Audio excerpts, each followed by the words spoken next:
Good morning. Good morning. Hopefully, I am on the air. I skipped yesterday because I had a lot of things to cook early. But I'm glad to be back. The show is Who Am I? And it's just a little stream of consciousness, oral meditation I do every day. I've been doing it for quite a long time. Started sharing it earlier this year.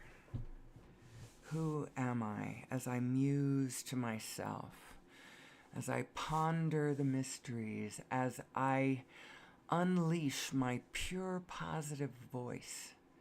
Because I have a pure positive voice chattering in the background of my head. I used to notice that. I'd lay in bed in the early hours of the morning with my eyes closed, not asleep, not quite awake, just musing about things, and there was this pure, positive, genius voice that would speak to me, and I would think to myself, oh my God, if I could just capture that, that's so wise, it's so wonderful, if I could. But how do you hold that pure positive voice? How do you capture it? Well, I started getting up early in the morning, and I came down to my office, kept my eyes closed, not really, but, kept it dark, talked to myself. The result finally is this show, which is deeply personal for me. After all, I do call it Who Am I? And for me, it falls to who am I? But collectively, I ask this question because who are we and where are we going and what is everything about? I do have some pure positive thoughts about all kinds of things. Now, I want you to know that I'm a student of dark things.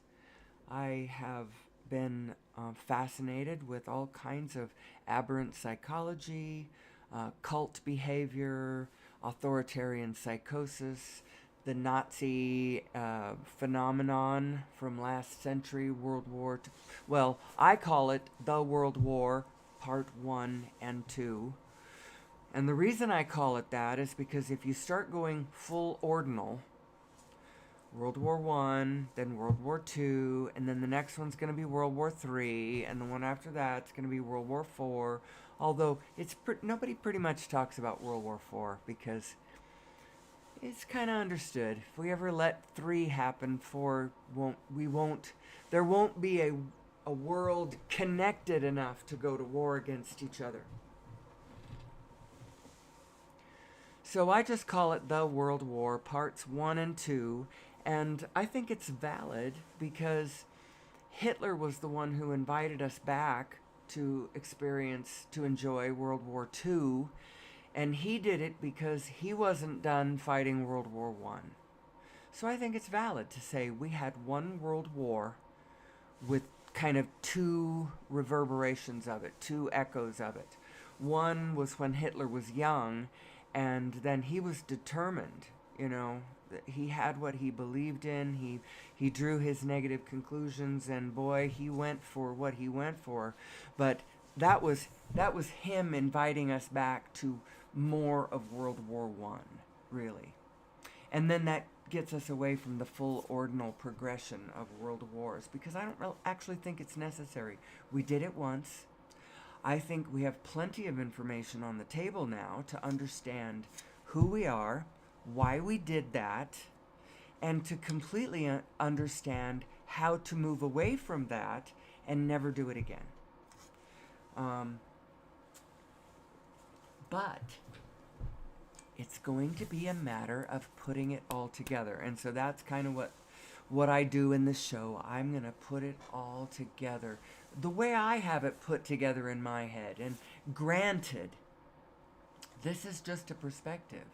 All of you listening to me need only say to yourself, this is a perspective in this crazy woman's head. No, I'm not crazy. We're all crazy, so I guess I am crazy. People are crazy. God is great, beer is good, and people are crazy. I think there's a song about that. Anyway, so what are we going to put together so that we understand who we are, so that we never repeat the things that we have done? Now, some people claim that what we have to do is everybody has to remember the history, or any of the ones who don't remember it are going to be likely to repeat it. And that's not exactly true. It could be true. It is possible that if we were in exactly the same scenario leading up to the moment and we didn't understand that this could happen, we could let it happen again. And I do see that. However, the way to keep it from happening is not necessarily to focus on. You have to be careful about how you focus on it. Because depending on how you focus on it, and you're remembering this terrible thing that you never want to repeat, depending on how you're focusing on it, you may be summoning it directly to you. So you got to be careful. Do it from a positive position. Do it from an understanding of, we're good, we're moving to the positive, we saw that happen, it's understood that we're not like that. That was tremendous naivety on our part as we enthusiastically joined in all kinds of things that caused all kinds of and I ramble. Here I'm rambling about World War II, or the World War, as I said, that parts 1 and 2. It's easier to say World War II, but ultimately I believe there was only going to be the one iteration last century. We don't need to do it again. And if any of our governments ask us to do it, we should tell them no. Because that's a complete misunderstanding of who we are and what we are about and where we're supposed to be going in all of this. It's playing the paradigm incorrectly. It's not a win-lose paradigm. It's a win-win. And we've got to get over we have an impulse that we want the people who disagree with us to lose. We want them to lose, and sometimes we want their face to be rubbed in it. We want them to be defeated. We want them to be crushed. I don't know. We want them, and that impulse in human beings, it's a very destructive one. We should get over that one. You shouldn't want your neighbor, your enemy. There shouldn't be an enemy. There is no enemy. Even your worst enemy is not your enemy. The murderers are not our enemies. The pedophiles are not our enemies. The dictators are not our enemies. The followers of the dictators and the dictator wannabes are not our enemies. Nobody is our enemy. But depending on how you frame what we're looking at, how you demark things, how you align and separate the orders in your own mind, you start thinking that what you're looking at outwards is an expression of, it's a reflection of this dark way that you're playing it. It just has to do with the way the universe is. The universe is unconditionally supportive in whatever it is that you're putting out. It's reflecting it right back to you. And that's a good thing, because if you understand how the system works, then you understand that you have 100% control over your vehicle, over where it goes, over what you get, over what you rendezvous with. But it all comes back to the way you're driving your car, what you're assuming about the world around you, the paradigm that you think you're in, the primary assumptions at the top of the operating system. All of your primary assumptions, I believe that Abraham would call those beliefs. Your primary beliefs, your primary assumptions up at the top of the board. And that has to do with your views about reality, what you think reality itself is, who you are, who you think you are, how you think, how you believe you fit in with the rest of the group, and all of that. That's all up at the top of the board, at the top of your primary assumptions, at the top of your operating system. There's another one at the top there that a lot of people don't go in, and you have to examine your own equipment, your own consciousness, because you have an aspect of your consciousness that is just like a computer that works really, really well. But what you want to do with that, it's your physical mind is actually very, very accurate, but in order to be fully accurate, it has to be in alignment with the real reality of the field. And if it's not in alignment with the actual reality of the field, even though you're getting a read back, a reflection back as though it was correct, I'll give you an example. If you are playing the game as a win-lose paradigm, you're going to get feedback back from the universe as though you are correct. In the sense that you're going to look around and there's going to be a field full of winners and losers. And you're going to go, I was correct. And you're going to see yourself on one side of it. I either won or I lost. But I'm looking at this like winners and losers. But in actual fact, that is not in alignment with what the field is really doing. What the field is really doing, it is participating in a win-win paradigm going on. And if you play that win-lose one long enough, it's out of alignment, and you're going to end up, on the one hand, you get what you get. You end up getting a whole lot of stuff that looks like it reflects that, the truth of that, but it's only because the universe is so unconditionally cooperative. What you really want is you want to get your operating system in alignment with the truth of what the universe is actually doing. And this is where it's a good idea to start going into those realms of your mind where you are not judging yourself so harshly, where you're not blaming yourself and you're not looking at people as being bad. You're actually floating in this pure positive place where you're recognizing that people, we are extremely powerful beings, and we have been here for a long time, but somebody created us. Somebody gave us a little genetic modification, at the least, that's what they did. It's evident over there on human chromosome number 2, where you can see it's a fused chromosome, and the geneticists have claimed that the 2 chromosomes that they can see fused on 2 sides, you can see it in a readout. You can see the one on the top, and then you get to the middle and there's telomere, because that's where they were joined, telomere to telomere. That's the outside edges of chromosomes, by the way. They shouldn't be fusing. It's weird. So there's telomere material in the middle, and then there's a bunch more genetic material. And when they did the sequential readout, what they said is, oh man, both of these are 2 ape chromosomes. These are 2 less developed chromosomes fused together at the telomere. And actually, if you look at the description of the sequencing, what you see is that redundancies, places where there was the same thing on both sides, and the whole one, the new one that is 2 of them together, didn't need both of those, clip a little bit away on both sides, and now the thing has to stay together to stay whole. It stabilized the fusion. Somebody did this to us about 200,000 years ago, and it is responsible for about 3/4 of the volume of our neocortex. The neocortex being that layer of mind that is.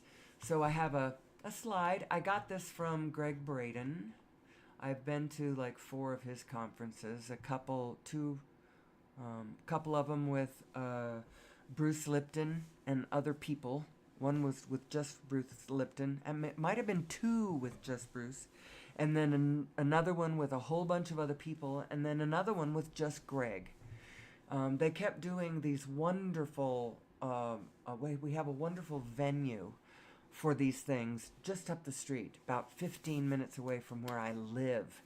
And it's a beautiful hotel also. So I go a resort, and I go stay there when I do these conferences and go fully immersion, even though I live 15 minutes away. It's wonderful. That's why I've done so many of them. The Abraham cruise that I did did a cruise of the Caribbean, and I booked it was the smallest suite they had. I can't remember what it was called, and I did it by myself, and it was in 2022 when the world didn't really quite completely trust petri dishes like cruise ships.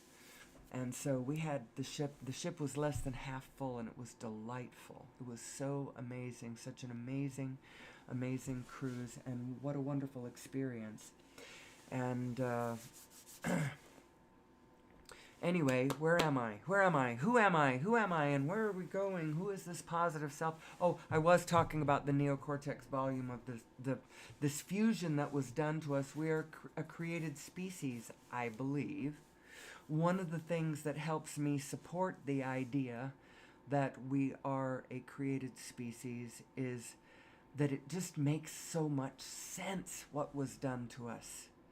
One of the things that we got out of this was our emotions, our emotional range. The fact that we can go from, and how our thoughts and our mind can be captured in this tremendous range of emotion that a human being has. It's spectacular. And especially when you start to understand what this quantum field is, and the meaning of our emotional guidance system, and then when you realize that our emotions are actually singing to this magical quantum matrix that we are all embedded in, you could start to get your spine tingly as you start to imagine the positive possibilities of what you could do with this system if you understood who you were, and you understood who we really are and what we're really doing. And that's how come when I do this show, Who Am I don't just stay strictly in the psychological or strictly in the philosophical or the spiritual or whatever. I lead us over to the new physics as understood by Nassim Haramein and all of the papers that he's put out. He's published. He's not just a guru over there, spouting nonsense and taking people, to Tulum once a year to speak of the mysteries and, jibber jabber about sacred geometry. No, this is real geometry. This is how it fits. This is how it goes together. This is how it comes together, and this is who we are. We are the field. You are the whole field. And the way... I get tingly now when I start to think about this, because I can really see this. The structure of the universe. When you recognize how the actual structure of the universe relates to who you are and your evolution through time and all of that, and how you relate to the field, and what's possible with humanity if we would just quit resisting one another, quit fearing one another, start leaning into our positive self, who we really are, acknowledge, but not with a lot of time and not with a lot of emotion anymore. Feel the emotion and then get past it. We are bad, we've been bad, terrible bad. we make war on each other. We're really... Excuse me, I have to cough and I have no dang pause button. My tech person drank a little too much wine before I had her fix it yesterday on Thanksgiving. So I have to wait until today. So I'm live streaming and I can't I have no cough button. If I want to take a drink of water, if I want to go over and if anything, I'm hot. The mic is hot. We are live. I cannot stop. And I may have people watching me. I really need to go look in my studio just to make sure that there is no technical difficulties going on. And by the way, if anybody is listening and you notice that I need to, I don't know how to turn my volume up right at the moment. My Yeti in my OBS studio is as loud as it can be. So let's see, do I have anybody listening? Oh, I have one person listening. And they've been listening for 18 minutes. 2 concurrent viewers, 1 like. Oh, Indigo. Good afternoon. Thank you so much for coming. By the way, just to check, are my volume levels okay? Somebody yesterday said, and I don't know if it was him or if it was me. So anyway, I'm going to go back to my riff. Good to know that I think somebody is in the chat room. I think Indigo is right here right now, and I do appreciate that. I'm going to go away from... Oh, I need to split my screen. And I have no pause button for the video recap. I think I'll do this. This is how I do it. Yeah.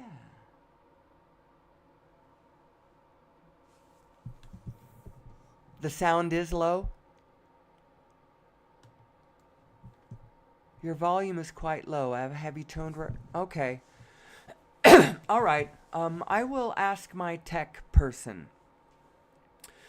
Because when I do the replays on YouTube, because I do have a bigger YouTube video presence than I do live. I've just recently tried to do live. And... when I replay my videos on my phone, it's quite loud. But I don't know. I can come closer to my microphone if that helps in any way. Sometimes I like to slouch back in my chair and just kind of forget myself.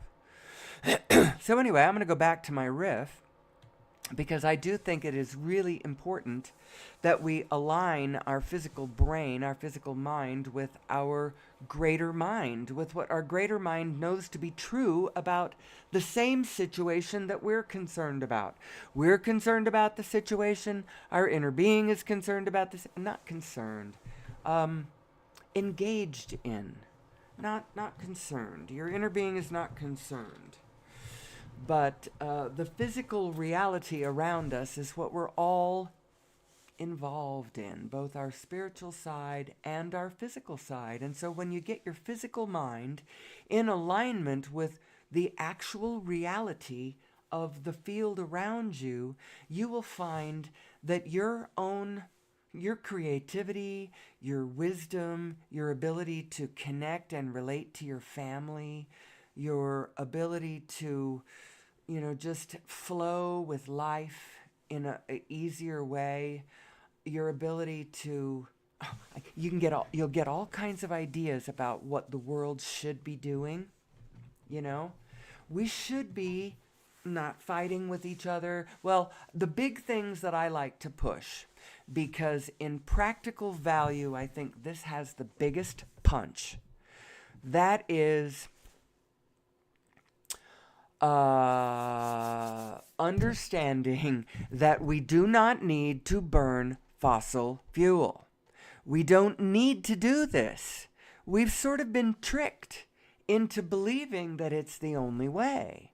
And collectively, it's what we've gotten together and focused all of our resources on in order to build the infrastructure so that in a way we get to a point of no return where all of the...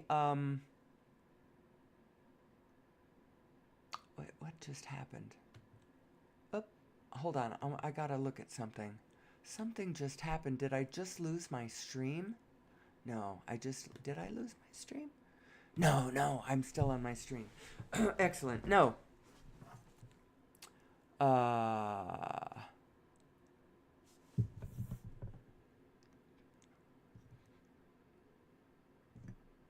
Oh, okay. Thank you. Somebody else just gave me, okay.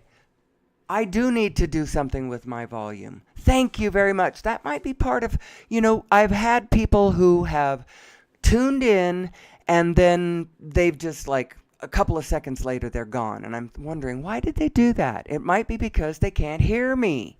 So I'll figure this out. Thank you. And I'm going to try to be streaming every day right about this time. I got the same. What I'm trying to do is a stream of consciousness. Let my pure, positive, flowing consciousness ideas about all the things that we could do and how cool we really are and the shape and nature of the field and all of that. So if I can get this volume issue licked, I do have a tech person, and she happens to have spent the night. So that might even work out great. I'm going to go back to my studio, though, because I can't be thinking about such earthly details and riff to the stars like I want to. Because I really do think that humanity has so many things going for us that if we really leaned into them, we wouldn't have nearly the problems that we believe that we have. We could just fix our problems. It wouldn't be a problem. So, let's go back to that. Who are we? Who are we? Well, we are a whole field phenomenon. We are connected through a matrix of energy. And this matrix works in a particular way, and it has particular geometry. And we don't need to plug into fossil fuel. We don't need to use fossil fuel anymore if we would but learn to plug into this zero-point energy field. Now, over the last century, different people have come up with various ideas about how to do this. And not all of, I don't know that any of them have been plugging directly into the matrix, but there are other ways to do it, to do over unity, to develop a machine that puts out voltage that our technology can plug into, that I could plug my air conditioner into, or that I could plug my lamp into, or ostensibly that I could drive my car with, because my car, plugs into this energy too. So how has it been done? Well, I invite you to go watch the movie, The Lost Century and How to Reclaim It. And there's different strategies. One guy had a device that he was tuning to the magnetic field of the planet. And, he went over and he's tuning, I got to get this set just right. And when he got it tuned just right, boom, boom, boom, boom, boom, boom, boom, it starts putting out voltage that you can plug into. Now, he had mad inventor syndrome and went to the patent office to get an honest patent on his device, and it got snatched from him and he got silenced. I don't remember if he was one of the ones that got murdered. I don't know. They deep six the idea and sometimes the inventor with it. The invention and sometimes the inventor with it. It all depends. It's a structure of thought and spirit and intention. There's like hundreds of trillions of dollars of directed economic activity at stake, all in the general structure of, based with the fossil fuels, and then you got all of the infrastructure that tags to that.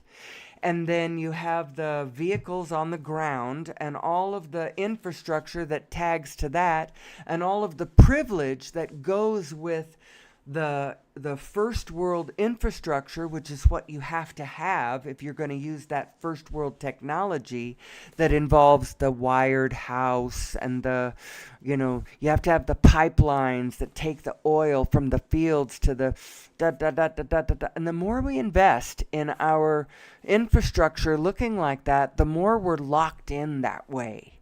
And how do we but the interesting thing is we do not need to burn fossil fuel. And the other thing that I believe, although I don't think that we have quite licked it just yet, now forgive me on the YouTube videos, because I think my YouTube videos are going to be quite loud. So I don't know how to make my live stream louder, but not like blast everyone away on my YouTube videos. I'll work on that though. This whole thing has been a journey for me, trying to find my voice and find my technology and find my audience and all of that. I am giving voice to my pure positive voice, although I want you to understand that this pure positive voice is connected to a human being that understands what it's like to be a human being and that it's not all positive here on the ground, you know? However, if we would lean into our positive self and understand the positive possibilities, the sky's the limit. I mean, the sky is not the limit. There is no limit. We don't really have the problems on planet Earth that we think that we have. But there is work in front of us. We need to transform our systems. We need to understand who we are. There's all kinds of work to be done. So, over unity, do you want to talk more about that? If I had an audience, I could ask them, I could say, hey, what do you want to talk about? Because I have all kinds of topics. Let's see, what has somebody said in the... okay, all right. Thank you, Indigo, for telling me that it's helps when I'm closer to the mic. Yeah, so much more simple than we... And actually, the actual problem is resistance. We spend so much time pushing against one another, blaming one another, us and theming one another, claiming you're the one who sinned, I haven't done the sin. You know, we're so focused on personal blame and sin that we can't lift our eyes up off the surface of the ground to take a look at what we are collectively, just from an honest standpoint. Let's see. Things are so much more simple. Let's see. Dialectic Truth says, ether-based energy is what ether-based beings in and out there. Yes, we are. We are spirit. We are, let's see, what were the words that you said? Etherical world. Thank you, Indigo. You know, I have wondered, are you I don't even know if I want to know if you were male or female or non-binary. It's interesting. I know that you are in England, which I find tremendously exotic, even though I have been to England a couple of times. Still, the fact that I speak to someone on the other side of the world is just so exciting to me.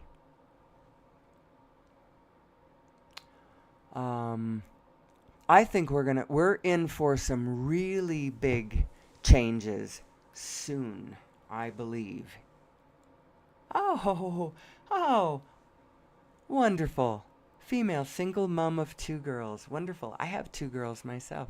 They are 34 years old and twins. But I'm going to go back to my riffing. I love you all. And Dialectic Truth, I love you too.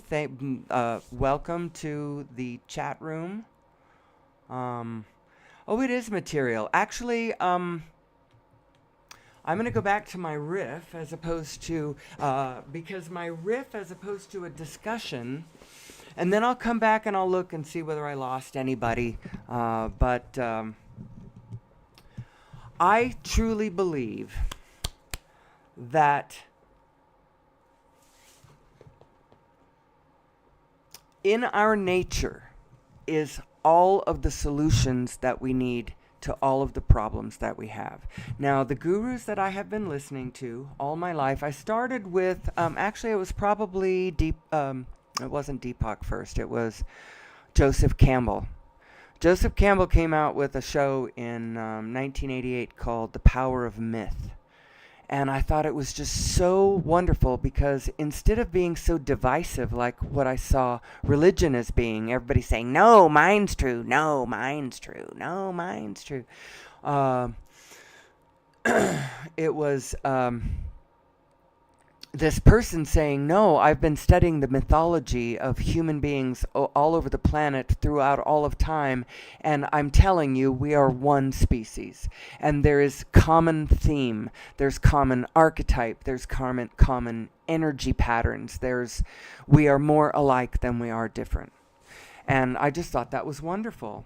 I had another personal experience when I was 14 years old. So I did come from a religion. I did not have a non-religious background. I had a religious background. But it was not particularly, it was not imposed upon me in any sort of negative way. Um, I don't even remember anybody ever forcing me to believe any particular thing or pressing me on exactly what I did believe. But when I was 14 years old, I decided that I didn't want to believe it anymore. And so what I think that I actually did is I literally I removed it from the top of my operating system. Your physical brain is a computer kind of a thing, and then your soul, your overall soul, is like the impetus that gives that whole system meaning.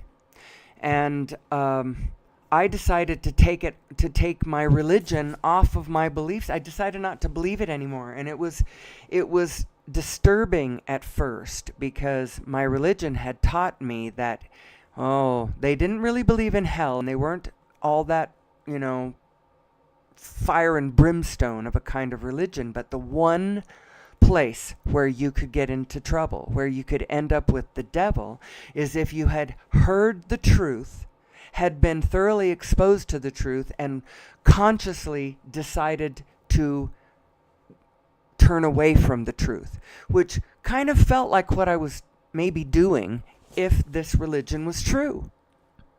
And so it worried me for a while. I had at least one very dark night where I was sure the devil was going to come and get me, but then nothing really happened, and time went on, and that lens was no longer there.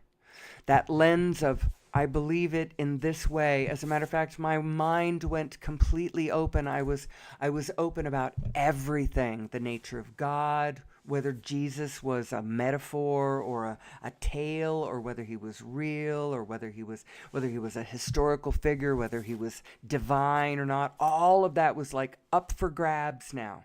I didn't have a frame that but I had been raised with a frame. But then I removed it. And so I kind of got the benefit of both sides, Now I got a whole open mind. My parents divorced. My family fled to the four winds. All my older siblings got married and went off and had children, did their lives. I had no idea what I wanted to do. Even my parents kind of moved away. My mother stayed in the small town that I had finished high school living with her in, and I couldn't make my life there. It was too small. I had to go to college. There was there wasn't even a small satellite college at that point in this town. So I had to do something. So I moved down to the big city and stayed with my sister and just sort of drifted. I did not know who I was, what I wanted, what I believed. It was interesting. I shot pool. I tended bar. I have some more things that I will say someday about how the odd way that I developed sort of very solo.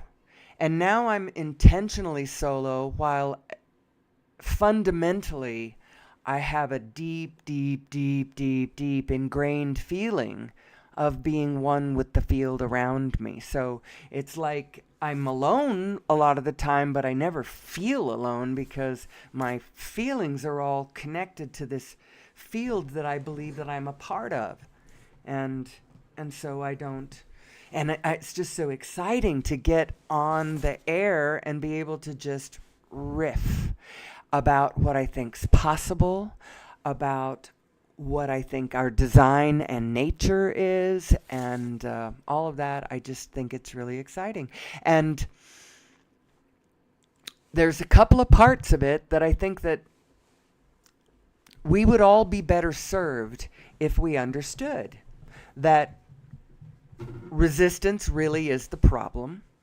And that's really the meaning of the resistance is futile. Resistance is futile. It is futile. Resistance is futile. Or futile. What we need to be doing is turning our face to the positive and walking towards what we want instead of spending all of our time punishing everyone responsible for why we don't have it yet. You know, although I understand why it was necessary, perhaps, you know, because everything happens for a reason. Perhaps I understand why it might have been necessary back last century to go through the Nuremberg trials and then the hangings and the retribution and then the Nazi hunters and all of that stuff forevermore. Because you can't let something as horrible as that stand. You can't let that stand. But on the other hand, you know what? From this perspective, from the perspective that I see now, so as I studied World War II and Nazis and all that stuff, in my 20s, I studied it from here. So here I'm in the middle of the United States. You know, we were the allies. We were the good guys. We didn't do it. And it was a long time ago. I mean, it wasn't that long ago, but it was a long time ago. I'm thinking as I'm studying it. It's been decades and decades and way across the pond, and it was some other people, Germans, not us. But the truth of the matter is that human beings did that. We did that. There is no us and them. We did that. We're capable of doing that. It will lead to that. What is that?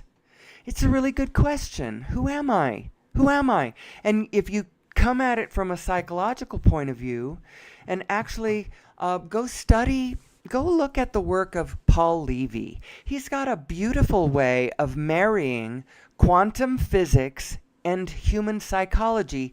He has his own interesting history as he came to the status of wounded shaman, or whatever you might call him. He had a psychic crack up because of some really interesting psychological cruelty that his father engaged in with him when he was not physical abuse, not sexual abuse, nothing salacious like that. It's almost difficult to even describe because Paul himself does not. He kind of describes it not in the details of how he describes it are sort of funny.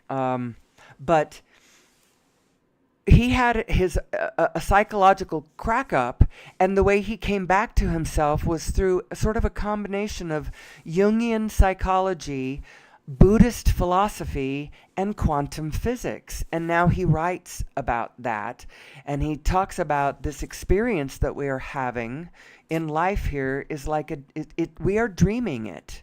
We are dreaming it into place. We are actually spirit beings dreaming that we are having a physical experience. We think it's the other way around.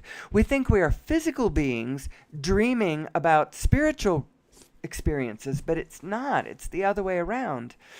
And his work is very interesting. And why did I bring it up? Well, because we need to understand ourselves.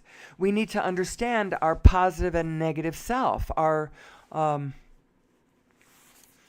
We need to understand the law of attraction. We need to understand unified physics. We need to understand over-unity devices. We have so much cool shit coming down the pipe at us.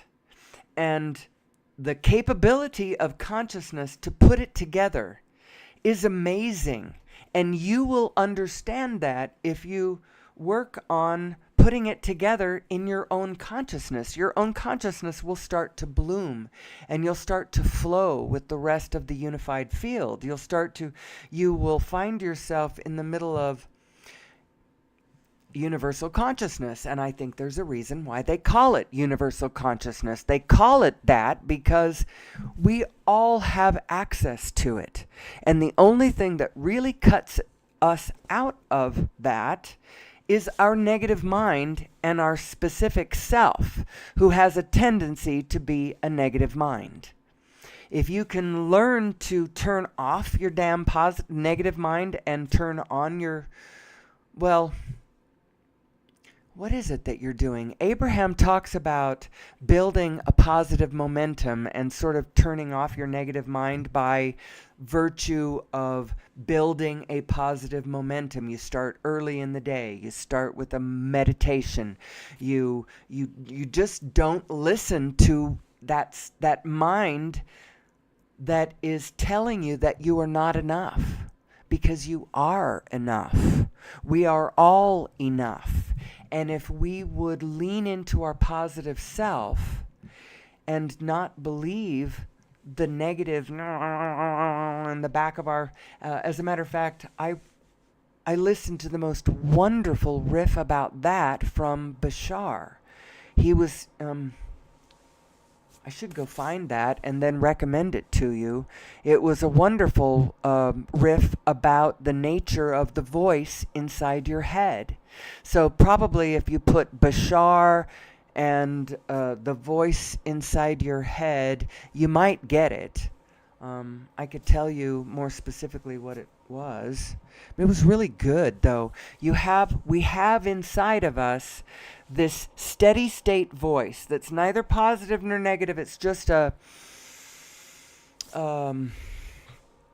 neutral voice that says, I need to, there's some bananas, the chair is brown, look, there's a robin. It's not judging, it's just kind of observing, the neutral observer. And then bracketed on both sides of the neutral observer, you have the positive and the negative minds. And there are voices in your head. There you have positive and negative voices in your head on both sides of this very neutral one that goes all the way up and all the way down. This neutral one. And the positive and negative sides have different aspects to them. They have genders to them, male and female. And the negative male voice is the critic. The one who is always telling you, I'm not good enough, I haven't done enough, you haven't worked hard enough, you didn't make enough money, you didn't try hard enough, you look back, you failed there, all of that, that's that voice. The female aspect of the negative mind is I think it's the male is the father of lies, and the female one is the deceiver, the whore of Babylon. But they're these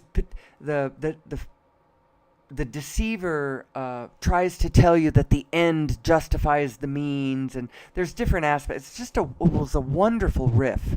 And then on the positive side, there's this positive, encouraging, nurturing, supportive father and nurturing mother is actually what's the archetypes on the positive side of this voice.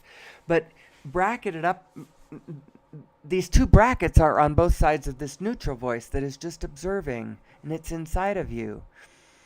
Anyway, I'm not sure where I'm going with all of that, but all of this goes to your nature. Who are you?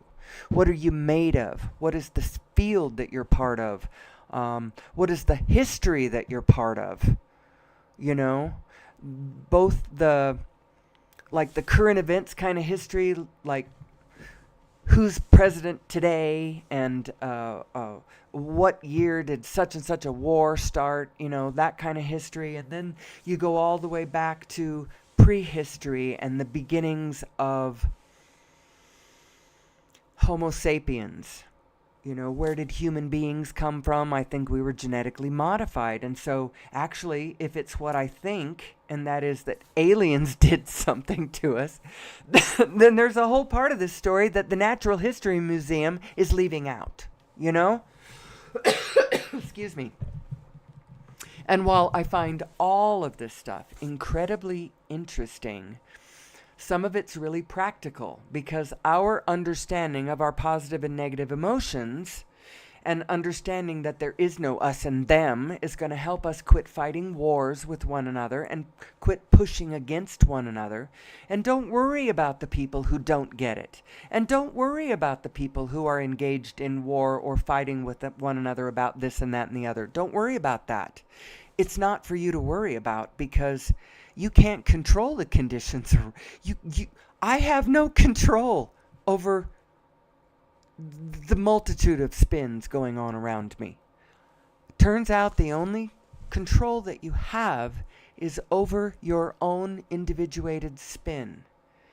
And it's enough, because your own individuated spin is, on the one hand, yours and yours alone, and on the other hand, is connected to all of the rest of spinning source. And the true paradigm that we are living in is win-win.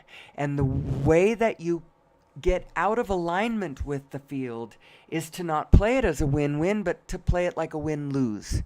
It's not a win-lose. It's a win-win. So, anyway, don't resist bad things around you. Instead, advocate for the things that you love. Learn to focus on what you care about, what you want, what you like, and do it in aspects. Start focusing on certain frequencies in the same field you've been looking at all along. You don't actually have to change the whole view. You can start plucking out of the field you've been looking at aspects of it that you like.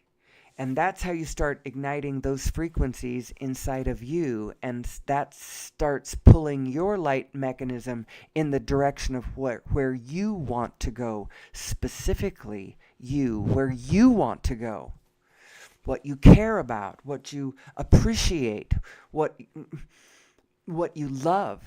Because this inner being that we talk about, I don't know if I've talked about the inner being as much as I usually do, this vibrational greater self that you actually are.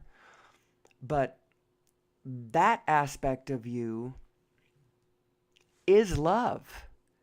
It is gravity. It is connection. It is all of us and all of our information on a single point, all there together.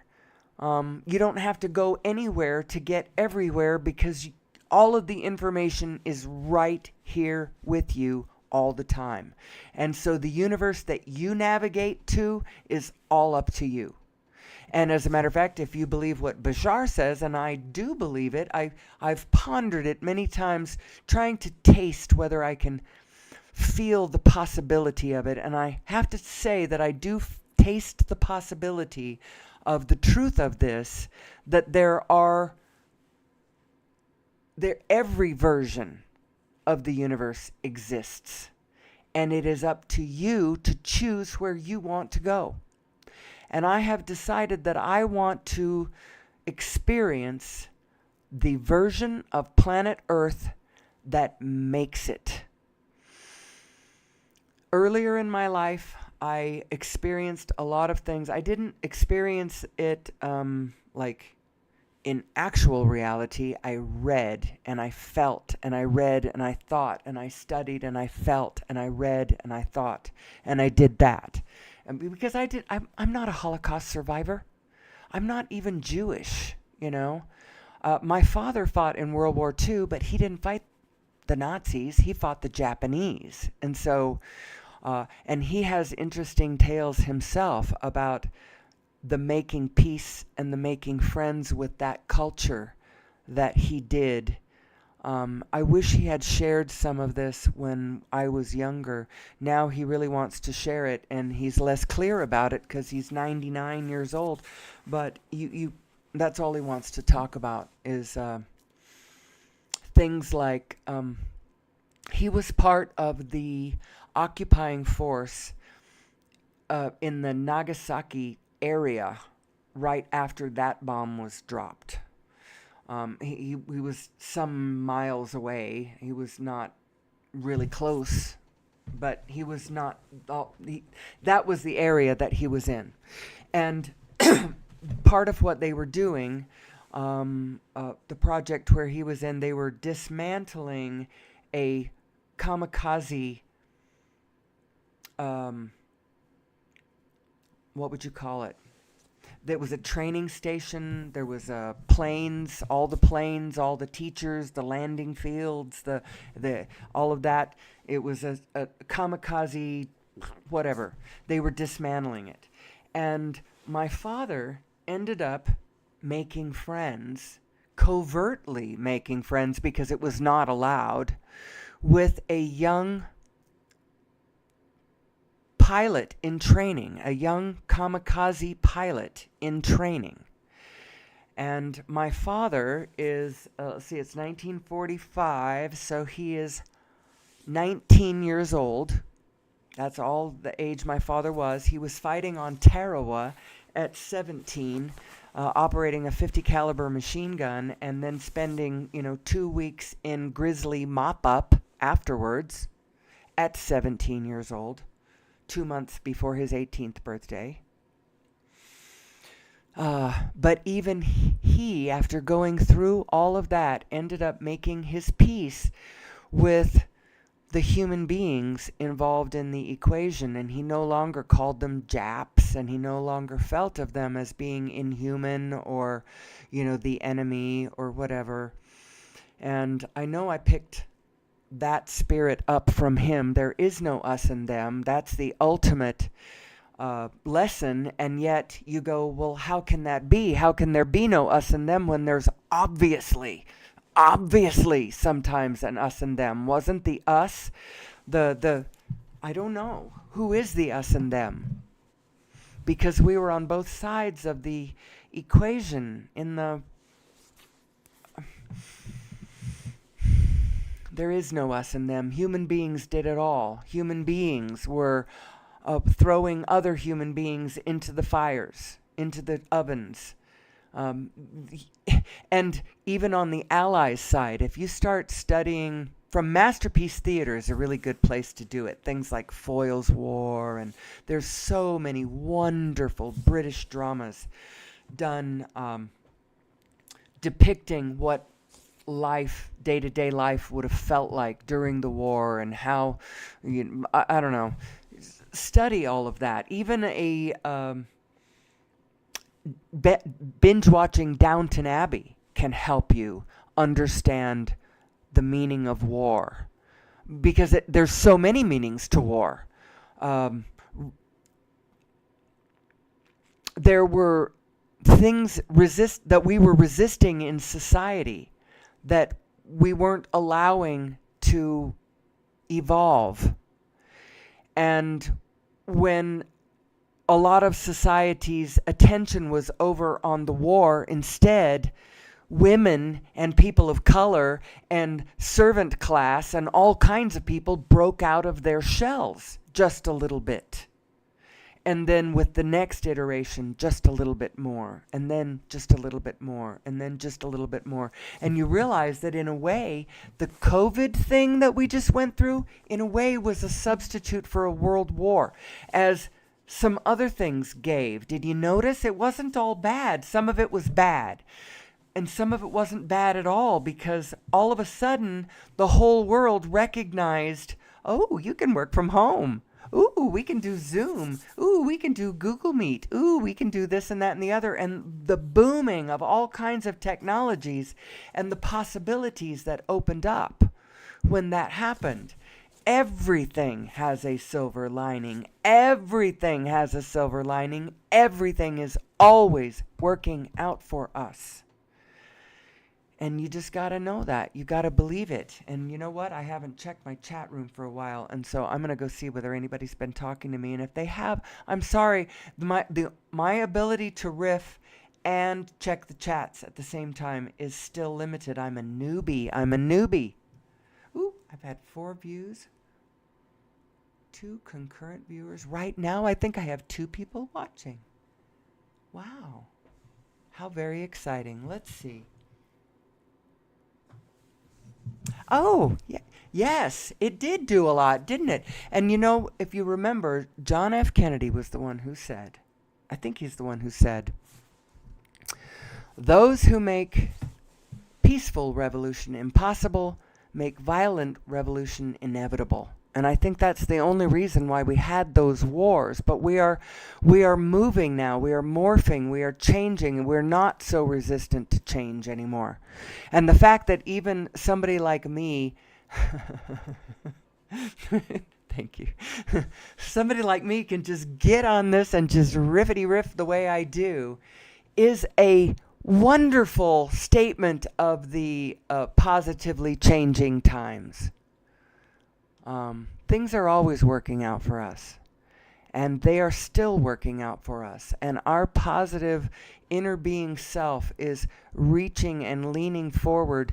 And apparently, what Abraham tells us is that we're never going to catch up. Don't worry about it. We are never going to catch up. There will always, because your inner being can vibrationally jump there instantaneously. And it takes you a little bit longer to figure out, how to allow yourself to go where she's calling you. What does that mean? It means care how you feel. Don't be so willing to let a negative thought, even if you sense that there is a truth to it, I'm air quoting, truth to it, knock you off of your game, because even the most negative things going on have tremendous positive implications once we turn our eyes forward. Once we give up resistance, quit trying to punish one another, quit trying to... one of my favorite things to say is it's like that old joke, and the beatings will continue until morale improves. And quite frankly, morale will never improve as long as we keep beating up on one another. We're not going to beat better behavior out of one another. We're going to only love and soothe and understand and inspire better behavior out of one another. We're gonna have to come to an understanding that our true nature is connected. Our true nature is love, and our destiny is connection. We're actually already as connected as we could possibly be. We just need our physical brains to catch up. So I see that I've gone longer than an hour, and I have settled on an hour as being a good time. Now, like I did say, I have my tech person in-house this morning. I'm going to find my pause button. I know that the live stream doesn't care about that, but I also am going to fix the volume. So if anybody watched and needs me to raise my volume, I'm going to work on that. So until tomorrow,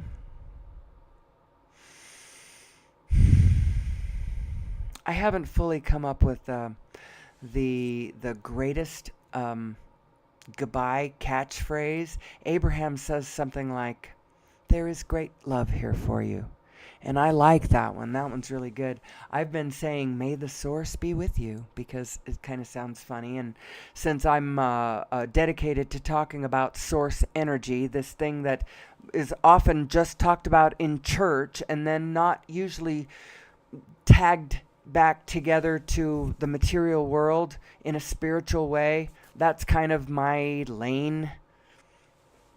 That's how come I have decided I wanted to say, "May the source be with you." It's not the best one because it doesn't really say it all, but until I can come up with a better one, that's what I'm going to do. So until tomorrow, I'll be back about the same time for an hour. It should be about 6 a.m. Mountain Standard Time to 7 a.m.-ish. Until then, stay cool. I love you, and may the source be with you.